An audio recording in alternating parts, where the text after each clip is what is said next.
काशीद्वीप में आपका स्वागत है। आइए बढ़ते हैं आज की खबरों के ओर। यूपी चुनाव आते ही विपक्ष को दिखने लगा मंदिर का रास्ता। वाराणसी दिल्ली के भाजपा सांसद मनोज तिवारी का हुआ वाराणसी आगमन। मनोज तिवारी बड़ा लालपुर स्थित टीएफसी ट्रेड फैसिलिटी सेंटर में केंद्र सरकार द्वारा सभी सरकारी कार्यालयों में हिंदी के प्रचार प्रसार और हिंदी में काम को बढ़ावा देने के लिए सभी कर्मचारियों को जागरूकता कार्यक्रम में मुख्य अतिथि के रूप में शामिल होने पहुंचे। आज का कार्यक्रम जल शक्ति मंत्रालय की तरफ से आयोजित किया गया। पत्रकारों से बातचीत के दौरान यूपी चुनाव पर बोले मनोज तिवारी, यूपी चुनाव आते ही लोगों को मंदिर का रास्ता दिखने लगा। पीएम मोदी के नेतृत्व में सबका साथ और सबका विश्वास के भरोसे पर सभी वर्ग का विकास किया जा रहा है। रिपोर्ट सुमन गेलहर।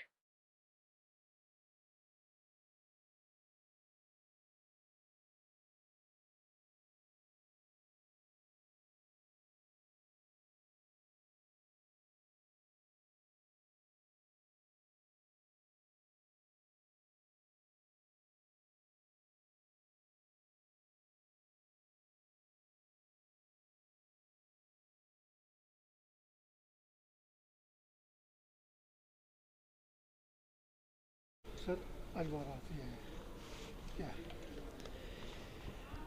आज हम इस संस्थान का राजभाषा समिति की तरफ से एक निरीक्षण के लिए आए हैं। हम राजभाषा समिति के सदस्य हैं। राजभाषा समिति के अध्यक्ष गृह मंत्री जी होते हैं और ये ऐसी समिति है जो लोकसभा को नहीं रिपोर्ट करती, ये अपना प्रतिवेदन सीधे राष्ट्रपति जी को देती है। तो हमारे भारत सरकार के जितने भी कार्यालय हैं देश में, उनमें हिंदी का कामकाज किस तरह से हो रहा है। अभी हम चेन्नई से होके लौटे, अभी हम गोवा से होके लौटे, अभी हम केरल से भी लौटे हैं।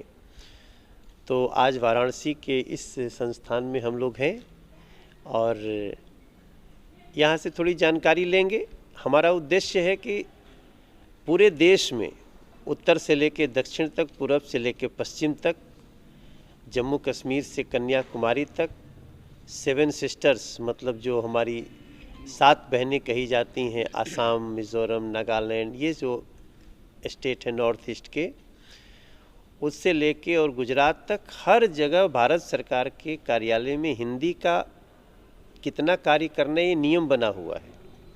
हम लोग लोक संस्कृति को नुकसान नहीं करने देना चाहते, लेकिन अंग्रेजी की जगह हिंदी आ जाए उसके लिए हम सब प्रयत्नशील है।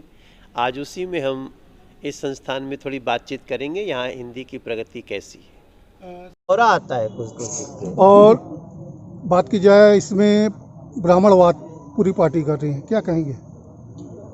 चाहे बसपा हो, सपा हो या कांग्रेस हो। आप बताइए, जब हमने निर्णय लिया नरेंद्र मोदी जी के नेतृत्व में कि हम 8 करोड़ घरों में गैस कनेक्शन देंगे, तो हमने ब्राह्मण और राजपूत और दलित और मुसलमान थोड़ी देखा।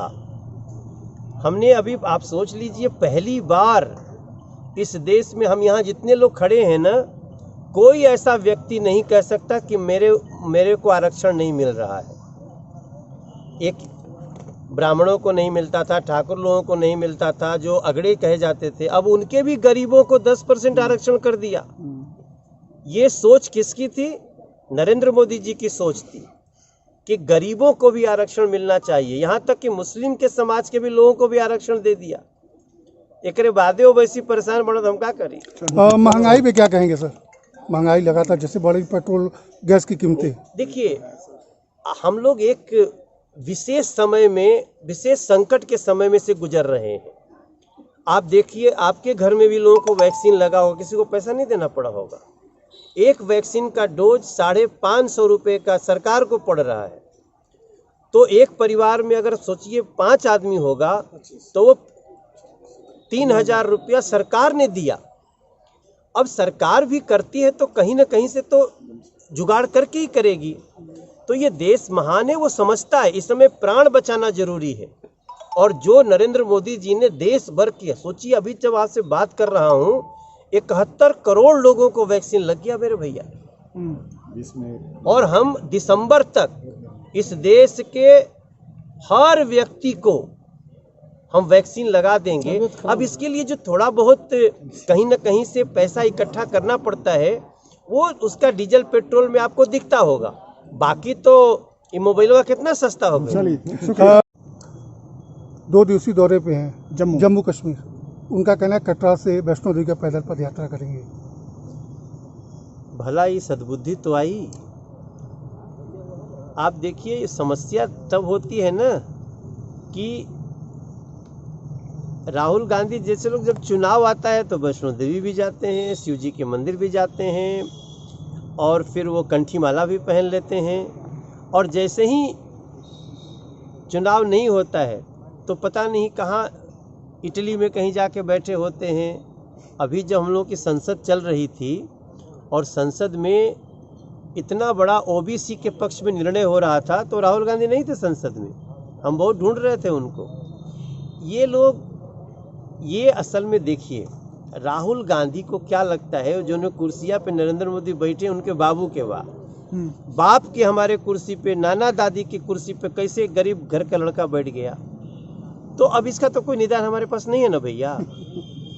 अब आप, ये तो अच्छा हुआ कि मैं देख रहा हूँ, कल बहन जी के हाथ में त्रिशूल देखा था, राहुल जी को वैष्णो देवी की यात्रा करते देख रहा हूँ।